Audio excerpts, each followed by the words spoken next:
1,00,000 మంది శివభక్తులతో కలిసి మహారుద్రాక్ష పూజలో పాల్గొనండి. వెంటనే కాల్ చేసి మీ పేరును నమోదు చేసుకోండి.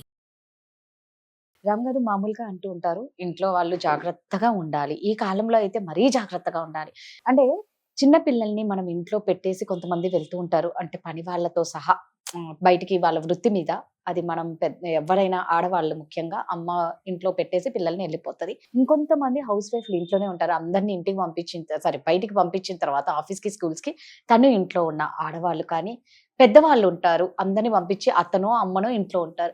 సో, ఇంటికి డోర్ వేసుకోవడం అనేది ఇంకా జాగ్రత్తగా ఉండాలేమో మనం ఒక వీడియో చూసిన తర్వాత తెలిసింది. ఎవరు ఎప్పుడు వచ్చి మన ఇంట్లో ఏ ప్లేస్‌లో ఉంటున్నారో తెలియట్లేదన్నమాట. సో, మనం ఇది నిర్లక్ష్యంగానే తీసుకోవాలనా? దీన్ని నిర్లక్ష్యం అనాలనా? లేకపోతే అంటే ఇంట్లో ఉన్నాం కదా! ఎవరొస్తారులే అని అనుకుంటూ ఉండిపోవాలా? సో, ఇక్కడ చాలా ఇన్సిడెంట్స్ అవుతూ ఉంటాయండి. స్పెషల్లీ రాత్రిపూట జరుగుతుంది అంటే అది వేరు. Day time. పట్టపగలు ఇంకా జనరల్‌గా ఎవరికీ అనుమానం కూడా రాదు. ఈ టైంకి కూడా ఎవరైనా వస్తారేమో దొంగతనం కరెక్ట్. చేయటానికి అని. జనరల్ కన్సెప్షన్ ఏంటంటే నైట్ టైమే నైటే వస్తూ దొంగలు. ఉంటారు దొంగలు అనే ఇది ఇంట్లో. బట్ దొంగలు ఇంట్లో చొరబడడానికి ఒక టైము, ముహూర్తం చూసుకొని రారు వాళ్ళు. అది ఏ టైంకైనా రావచ్చు వాళ్ళు. ఎప్పుడన్నా రావచ్చు. రైట్. సో, స్పెషల్లీ వాళ్ళు ఎలా టార్గెట్ చేస్తున్నారంటే ఈ మధ్యన చూడండి, మిడ్ ఆఫ్టర్‌నూన్ అనుకోండి. ఆ టైంకి వర్క్ చేసేవాళ్ళు ఎవరైనా ఉంటే ఆఫీసులకి వెళ్ళిపోతారు. ఇంట్లో పిల్లలు మాత్రమే ఉంటారు. లేదా ఆ పిల్లలు కూడా స్కూల్‌కి వెళ్ళిపోతారు. ఓన్లీ హౌస్ వైఫ్ ఇంట్లో ఉంటది. లేకపోతే పెద్దవాళ్ళు మాత్రమే ఇంట్లో ఉంటారు. యెస్.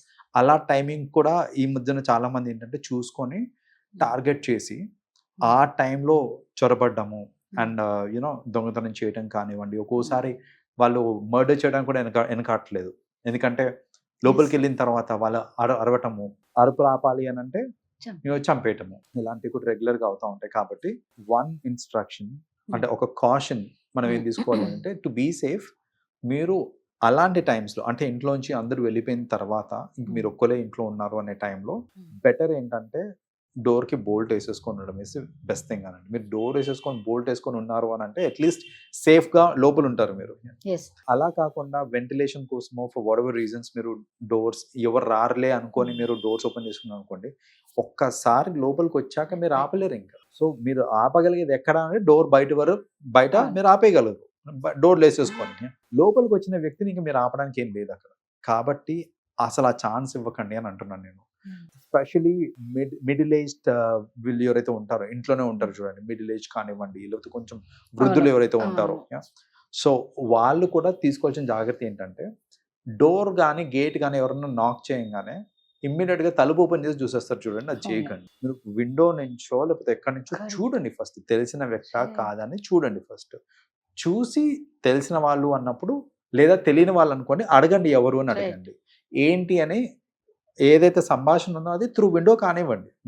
ఆ తర్వాత మీకు తెలిసిన వాళ్ళే అయితే సేఫే అనుకుంటే డోర్ ఓపెన్ చేయండి తప్ప, అసలు అలా కాకుండా చాలా మంది ఏంటంటే డోర్ బెల్ కొట్టంగానే డోర్ ఓపెన్ చేసేస్తారు. మీరు ఒక్కసారి బోల్ట్ తీసారంటే డోర్ వాళ్ళే ఓపెన్ చేసుకుంటారు. ఇంకా మీకు దాకా మీకు టైం ఇవ్వరు వాళ్ళు.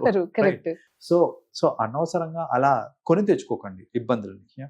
సో ఎందుకంటే కొందరు ఎలా ఉంటారంటే ఈవెన్ సేల్స్ దీని రూపంలో మేము ఏదో చేయడానికి వచ్చాము అని చెప్పేసి ఏదైనా ప్రోడక్ట్స్ నిజంగా ఎక్స్ప్లెయిన్ చేసేది ఉంటే కనుక త్రూ విండోనే ఎక్స్ప్లెయిన్ చేయించుకోండి. అంతేగాని డోర్ ఓపెన్ చేసేయద్దు. కొందరు అనవసరమైన వాళ్ళని లోపలికి రానిస్తూ ఉంటారు. ఇది నేను ఎక్కడ చూస్తుంటానంటే కొంచెం ఏజ్ వాళ్ళ దగ్గర చూస్తుంటాను నేను.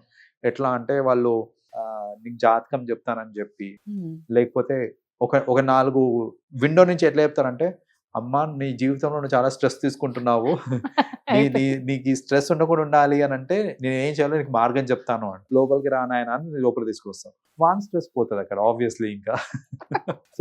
సో ఆబ్వియస్లీ ఏంటంటే వాళ్ళు ఇలాంటి వాళ్ళని లోపలికి రానియటము, ఇది నేను కొంచెం ఏజ్డ్ పర్సన్స్ ఎక్కువ చేస్తూ ఉంటారు ఇది.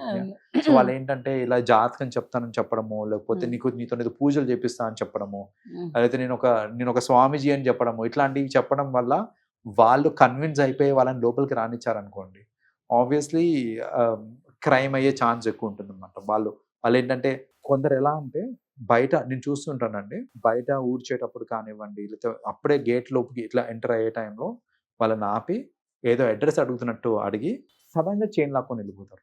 సో ఇంక మీరు ఏం చేయగలుగుతారు అక్కడ? మీరు అదే కనుక ఆగకుండా మీరు అసలు గేట్ లోపలికి వెళ్ళిపోయి ఉన్నాక గేట్ అటుపక్క నుంచి అవును. మీరు మాట్లాడారనుకోండి, ఆ కరెక్ట్, ఛాన్స్ కరెక్ట్. ఉండదు మీకు అట్లీస్ట్. ఉండదు. సో ఇట్లా కరెక్ట్ గా గేట్ లోకి ఎంటర్ అయ్యే టైంలో ఆపి ఏదో మాటల్లో పెట్టి ఇటు వెళ్ళాలా అటు వెళ్ళాలా అని అడిగి ఈ లోపు కరెక్ట్ గా మెడలో ఉన్న చైన్ లాక్కొని వెళ్ళిపోయారు అనుకోండి, సో ఆబ్వియస్లీ అక్కడ ఛాన్స్ మనం ఇచ్చినట్టే కదా. Right. సో ఇలాంటివన్నీ కూడా ఇలాంటి ఎన్నో ఇన్సిడెంట్స్ అవుతున్నాయి కాబట్టి, అండ్ వన్స్ ఇలాంటి ఇన్సిడెంట్ ఏదైనా అయిందంటే అది జస్ట్ డబ్బులు బంగారంతో పోయింది అని అంటే ఓకే, నిజం. ఒక్కోసారి ప్రాణాలు కూడా ప్రాణాలే. పోతాయి. కాబట్టి మనం జాగ్రత్తగా ఉండడం చాలా ఇంపార్టెంట్. మనం ముఖ్యంగా అండి అంటే ఇంకా ఇద్దరు జాబ్ చేసేటప్పుడు పిల్లల్ని ఇంట్లో పెట్టే పేరెంట్స్ కూడా ఉంటారు. నిజంగా పిల్లలు ఏంటంటే కొంతమంది వాళ్ళు ఏదో ఆడుకొని కనో అని చెప్పి డోర్ తీస్తుంటారు. నిజంగా అలాంటి పిల్లలు ముఖ్యంగా ఆడపిల్లల కల్లా తల్లిదండ్రులు ఎలా జాగ్రత్త తీసుకోవాలంటారు? పిల్లలకి ట్రైనింగ్ ఇవ్వడం చాలా ఇంపార్టెంట్. లైక్ యూనో మీరిద్దరే ఇంట్లో ఉంటున్నారు అన్నప్పుడు అసలు డోర్ ఓపెన్ చేయొద్దు. ఎవరు వచ్చారు ఏంటి చూడటము, ఇప్పుడు నేను చెప్పినవి ఏవైతే ఉన్నాయో అవన్నీ పిల్లలకి తెలియచేయడం అనేది చాలా ఇంపార్టెంట్ మనకి. సో అలా కాకుండా వాళ్ళ మనల్ని వదిలేసి మీరు వెళ్ళిపోయారు అనుకోండి, ఎవరు డోర్ నాక్ చేసినా వీళ్ళు డోర్ ఓపెన్ చేసేస్తున్నారు, ఇలాంటి వాళ్ళు ఏంటంటే సాఫ్ట్ టార్గెట్ అయిపోతారు అనమాట క్రైమ్ చేసే వాళ్ళకి. సో అది ఏ రకంగానే క్రైమ్ అవ్వచ్చు. సో ఇలాంటి వాళ్ళు సాఫ్ట్ టార్గెట్ అయిపోతుంటారు కాబట్టి పిల్లలకి చెప్పడం అనేది తల్లిదండ్రుల బాధ్యత. ఖచ్చితంగా చెప్పాలి. మీరు వదిలేసి వెళ్తున్నారంటే చాలా పెద్ద రిస్క్ యాక్చువల్ గా. నిజంగా కొన్నిసార్లు తప్పదు, ఐ తప్పదు. అండర్స్టాండ్. అదే సో తప్పని పక్షంలో అట్లీస్ట్ ఈ జాగ్రత్తలు చెప్పి దానికి తగ్గట్టు వీళ్ళు బిహేవ్ చేస్తున్నారా లేదా అనేది కూడా చూసి అకార్డింగ్లీ వాళ్ళని అలా ఇంట్లో పెట్టి వెళ్ళొచ్చు. కానీ అదర్వైజ్ చెప్పకుండా మీరు వెళ్ళారంటే కనుక అది చాలా ప్రమాదం. నిజంగా ఇవి చాలా ఈ మధ్య కాలంలో ఎక్కువగా జరుగుతున్నాయి కాబట్టే దీని గురించి ఒకటి అవేర్నెస్ కోసం చేశాం. థ్యాంక్ యూ అండి. వెల్కమ్.